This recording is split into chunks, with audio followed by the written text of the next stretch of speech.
რა მოხდა პრეზიდენტ ტრამპის გამარჯვებით და რა გავლენას იქონიებს ის მთელს მსოფლიოზე და შემდეგ უკვე მოუახლოვდეთ ახლო აღმოსავლეთსა და ჩვენს რეგიონს.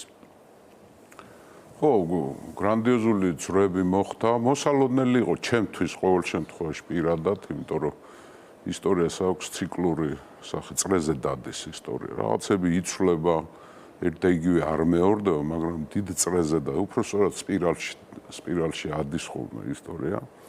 რაღაცები ერთმანეთს ენაცვლება. ხშირად ეს ორი მოძღვრება, ორი მიმდინარეობა, ორი ცივილიზაციური არჩევანი არის. ყოველთვის ორია, როცა კონფლიქტია, ან თქვათ, საერთოდ კონფლიქტებში იბადება თანამშრომლობა მერე. გააჩნია ვის როგორი სურვილი აქვს ვახ. ჩვენ გავიარეთ, უკვე თუ ვამბობ წარსულ დროში, ჩვენ გავიარეთ მემარცხენე ლიბერალური ეპოქა. ეს დაახლოებით 30-40 წელი გაგრძელდა საბჭოთა კავშირის დაშლის შემდეგ. დასავლეთში იქნა ასეთი გადაწყვეტილება მიღებული, სოთეშვის იდეოლოგიურადაც მომზადებული იყო, ბევრჯერ გვისაუბრე ამაზე. ფუკუიამას ისტორიის დასასრული, მე ძალიან დიდ პატივს ვცემ ფრენსის ფუკუიამას, ეს დიდი მოაზროვნეა, მაგრამ ძალიან ხშირად დიდი მოაზროვნეები ცდებიან ხოლმე. არის. ამ შეცდომაშიც გარკვეული სიდიადეა, ხო?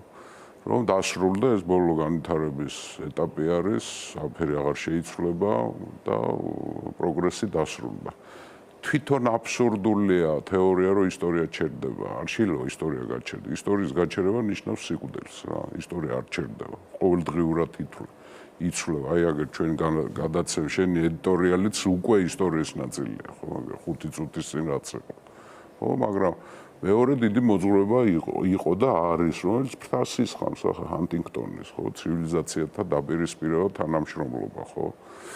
ჩვენ მივიღეთ რა, რომ მემარცხენე მემარჯვენეობასაც ეძახიან, ბევრი სახელი ქვია, ბევრნაირია ეს ორი მოძრაობა, ხო? აი ძალიან მარტივად რო აუხსნათ ჩვენ მაყურებელს, ახლა რა სხვაობა არის? აი ძვირფას მეგობრებო, მემარცხენეობა და ლიბერალიზმი არის უფლებების მოძღვრება, უფლება. რა ძალიან მნიშვნელოვანი. მაგრამ მემარჯვენეობა და კონსერვატიზმი არის მოვალეობების მოძღვრება.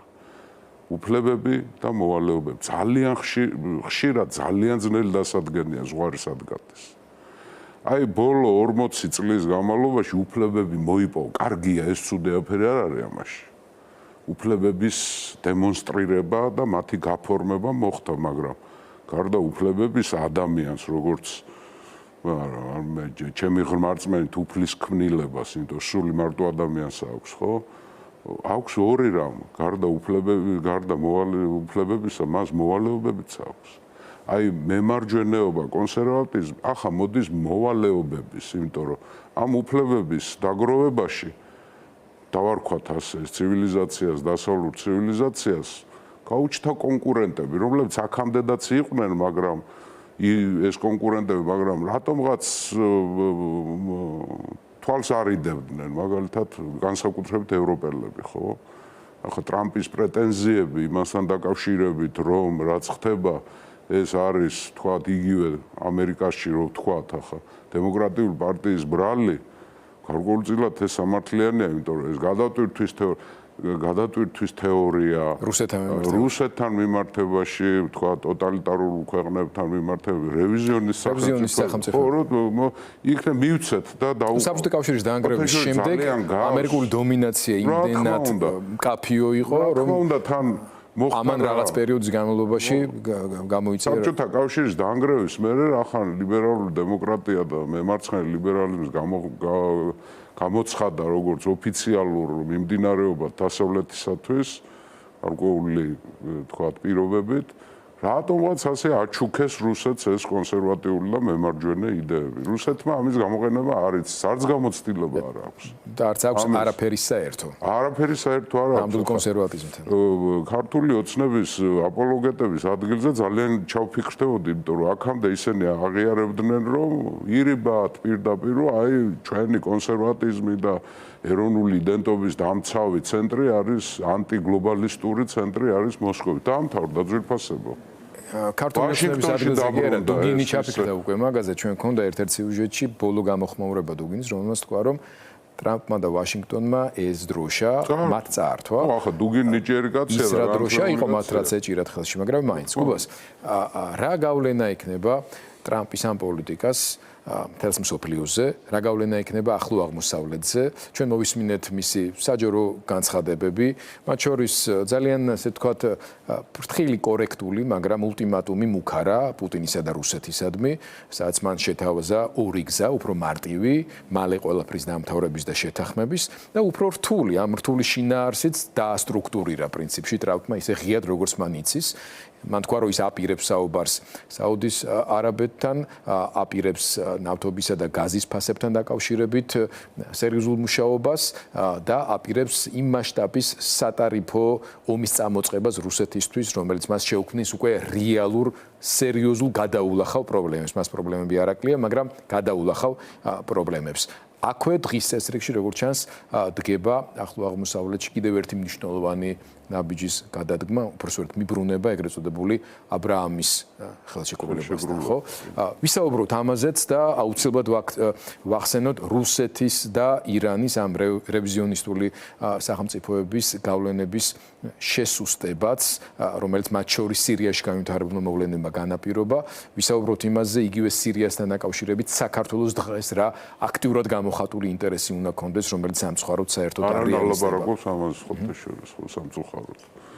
ხო, მოცემულობა იყო ასეთი, ახლა ტრამპის გამარჯვებამდე და აქ ტრამპის აპოლოგია არ მინდა რომ პერსონაზე ვილაპარაკოთ. ტრამპს მოაგებია რაღაცა დიდმა ძალამ, რასაც მე ნამდვილ ამერიკას ვეძახი და შენც ეჭვი მაქვს რომ ასე თვლი. ხო? ძველმა ამერიკამ მოიგო, ევანგელისტურმა ამერიკამ მოიგო, ხო? ტრამპი არის გამოხატულება ამისი, ახლა მისი გუნდი ძალიან საინტერესო. დაუკვირდით ერთ რამეს, არჩევნებამდე პოპულიზმით გამოირჩეოდა ტრამპი და რესპუბლიკელებში ორი ფრთა იყო, იქ მაგას ფრთა, პოპულისტების და ძველი რეიგანისტების, ხო? რეიგანი უმეტესწილად ნიშნავს ახთანადობებზე რეიგანისტებს. საგარეო პოლიტიკას პასუხისმგებელი პირი მარკო რუბიო არის კლასიკური, რომელიც ძალიან საინტერესო პიროვნება არის და დიდი გამოცდილების მქონე ადამიანია. ხო? და მივიღეთ რა, რომ ვიღაცებმა ჩათვალეს, რომ ამერიკა დასრულდა, სხვათაშორის ქოცების თქვათ ეს პროპაგანდაც ამაზე და დაამთავრდა ამერიკა, აღადროის ამერიკა, მრავალპოლუსიანი რუსული ნარატივზე იჯდნენ მთლიანად, მრავალპოლუსიანი სოფლიო მოდის და ასე შემდეგ. ახლა მოდის ამერიკის სისუსტის დრო დამთავრდა და იწყება ძლიერი ამერიკა. ჩვენი პრობლემაც ქართველების ობიექტურადაც და სუბიექტურადაც განპირობებული იყო ამერიკის დასუსტებასთან დაკავშირებით. და ზოგადად დასავლეთის პოზიციების დათმობასთან დაკავშირებით და ამერიკის დასუსტებასთან. ჩვენ ვხედავთ, რომ იწყება ძლიერი ამერიკა. მან გამოაცხადა კიდევაც მისი დევიზიც არის, ხო, ესა დიდი ამერიკის დაბრუნება, დიადი ამერიკის დაბრუნება. ის თავსაცხადებს რეიგანის მემკვიდრედ. ხო? ამერიკაში აი ნოსტალგია, ვის როგორი ნოსტალგია აქვს? აქვს ვიღაცას სტალინიზმზე აქვს ნოსტალგია, რუსეთში ვიღაცას საბჭოთა კავშირზე აქვს ნოსტალგია და ამერიკელებს გაუჩნდათ რეიგანზე ნოსტალგია, დიდ ამერიკაზე. და სხვათა შორის ყველას მინდა უთხრა, რეიგანმა ისე წააქცია საბჭოთა კავშირი, დიდი ომი არ უწარმოებია. თუ არ ჩავთვლით ავღანეთს, რომელიც მანამდე იყო დაწყებული. ცხელი წერტილი და ავღანეთი არ იყო გეოპოლიტიკური ტექტონიკის მნიშვნელობის, ის რეგიონალური პრობლემა იყო. ეკონომიკით წააქცია, ესეც იგივეს აპირებს. ნავთობზე ფასის დაგდება. ბაიდენის ადმინისტრაცია, რომელიც ძალიან ფრთხილებდა და ხანდახან გადამეტებულად და გაუმართლებლად, იმიტომ ბაიდენი მაინც ძველი სკოლის კისინჯერის სკოლის წარმომადგენელი იყო, ხო, რომელმაც ტრამპის გამარჯვების შემდეგ დაასრულა ურთიერთობის მოღვაწეობა ამ სკოლამ. მთავარი დარტყმა არ იქნა მიტანილი რუსეთის მთავარ შემოსასვლელის წყაროზე, ნავთობზე და გაზზე.